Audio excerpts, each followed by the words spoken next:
haste haboni chuto tang bedegono asuk thai buksa tongmarokno subunani bagui hapang samung tangi tongo jasalo rangthong bedekni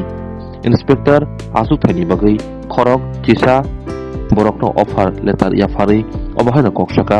rangthong tang bederi mantri Pranjot Singh harai PSC bisingtui inspector asuk thaini bagui sebok naharjakpuni tini tasalo khorok chisano offer letter yafarka rangthong bederi mantri Pranjot Singh harai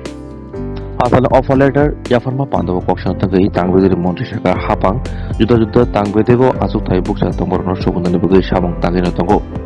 o asuk thai buksa tongborok daktino subungsana hini saka trisaka asuk thai buksa tongmano subunani bagui lermani ferno ongka hapang kese kerengkrei transparency ni bisingtui sebok langgai tongo diwi tongo juda raja khajak tongmano system khajak tongmani bisingtino sebok riwi tongo Pandawo Sport 7 ni samung butangni naharmong tei buthaini kogrok sawi khnani kamon এটা স্বাভাবিকভাবেই নতুনদের যখন আগমন হয়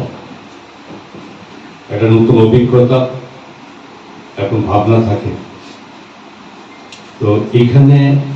এর আগে অধিকর্তা মহোদয় এবং আমাদের ফিনান্স সেক্রেটারি এই দপ্তরে কি কাজ করতে হবে সে সম্পর্কে মোটামুটি ব্যাখ্যা করেছে আমাদের সরকারের বিভিন্ন দপ্তরে যেখানে ভ্যাকেন্সি আছে প্রয়োজন আছে সেগুলো নিয়ে বারবারই একটা আলোচনা বা বিভিন্ন ভাবে উত্থাপন সরকার এখানে পিছিয়ে নেই সমস্ত দপ্তরের ভ্যাকেন্সি গুলো ফিল আপ করার জন্য সরকারের উদ্যোগে কাজ চলছে যেখানে টিপিএসসির মাধ্যমে আজকে এখানে 11 জন নতুন ভাবে তারা নিযুক্তি পেয়েছে ঠিক তেমনি বিভিন্ন দপ্তরে আমাদের এই সরকার ক্রমান্বয়ে চলছে প্রতিনিয়ত প্রশ্ন হচ্ছে এটা একটা প্রশ্ন থাকে যে এটা আলোচনার মধ্যে থাকে যে কেন এত দেরি হচ্ছে দেখুন সরকারের চাকরি এক স্বচ্ছতার মাধ্যমে আমরা দিই আমাদের সরকারের 7 বছরের এই সময়কালে আমরা কখনো চাই না যে কোন চাকরির ক্ষেত্রে যা নিয়ম নীতি আছে সেটাকে মেনে দিতে হবে টিপিএসসি একটি ইন্ডিপেন্ডেন্ট বডি সেখানে আমরা কোনো নির্দেশিকা দিতে পারি না সেখানে তার প্রক্রিয়া অনুযায়ী সেখানে সিদ্ধান্ত হয় এবং জিআরবিটির মাধ্যমে সময় নিয়েছে কিন্তু আমরা দিয়েছি প্রশ্নটা এই জায়গায় যে তড়িঘড়ি করে চাকরি দেওয়া নয় সিস্টেম এবং সরকারি পদ্ধতিগুলো ঠিক রেখে দেওয়ার যে প্রবণতা সরকারের সেটা আমরা করছি যাতে কোনো অবস্থাতে রাজ্যের একটি ভুল সিদ্ধান্ত বা কোথাও টেকনিক্যাল ডিফিকাল্টির জন্য যাতে কোনো চাকরি হওয়ার পরে যাতে তার চাকরি আবার চলে যেতে হয় সেই সম্পর্কে সরকার বদ্ধপরিকর তো স্বাভাবিকভাবে এই ডিপার্টমেন্টও আমাদের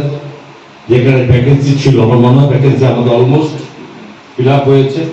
নতুন ভাবে কোনো রিটায়ারমেন্টে যদি গিয়ে থাকে 2-1 জন তাহলে সেটা পরবর্তী সময় সেটা ফিল আপ করে নেবে তো স্পন্সরিং এই ডিপার্টমেন্ট অনেক সময় মনে হয় যেন এটা খুব একটা গুরুত্ব নেই এটা ভাবার কোনো কারণ নেই আমাদের সেক্রেটারি ফিনান্স বলেছেন যে রাজ্য সরকারের বা কেন্দ্রীয় সরকারের এই সমস্ত বেনিফিশিয়ারি স্কিমগুলো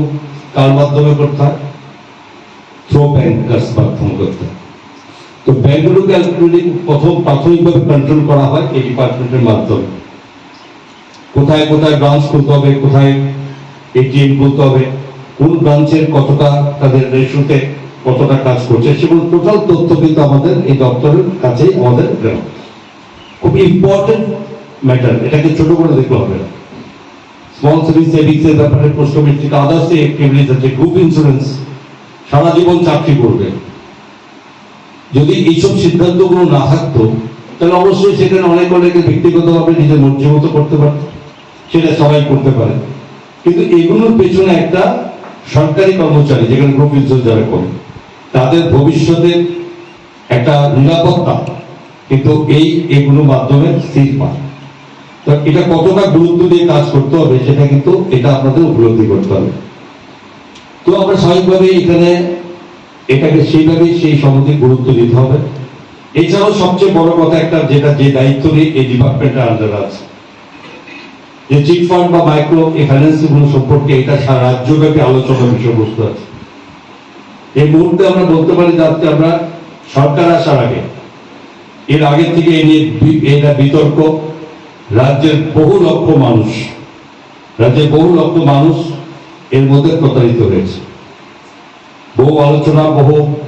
সমালোচনা, তার মাধ্যমে এতটুকু আমরা করতে পেরেছি যে ভারত সরকারের সিদ্ধান্ত অনুযায়ী আমাদের ডিমান্ড মোতাবেক আজকে সেখানে বিভিন্ন চিট ফান্ডগুলোতে যেখানে তাদের প্রপার্টিগুলো সেল করে অকশন করে সেখানে তার টাকা অলরেডি গভর্নমেন্টের ফান্ডে জমা হচ্ছে এবং সেগুলো ডিস্ট্রিবিউশন করব সেখানে আমাদের কোর্টের ভার্ডিক্ট বা ডিসিশন অনুযায়ী হতে হবে। তো আমাদের তৈরি হচ্ছে আস্তে আস্তে এক একটা ডিপার্টমেন্ট, এক একটা সংস্থাকে কমপ্লিট তাদের এটা তাদের যা প্রপার্টি আছে সেগুলোকে অকশন করে করা হবে। এইভাবে যখন করা হবে তখনই তাদের এই যে প্রাপ্য টাকা সেটা আমরা ডিস্ট্রিবিউশন করবো। সরকার ইজ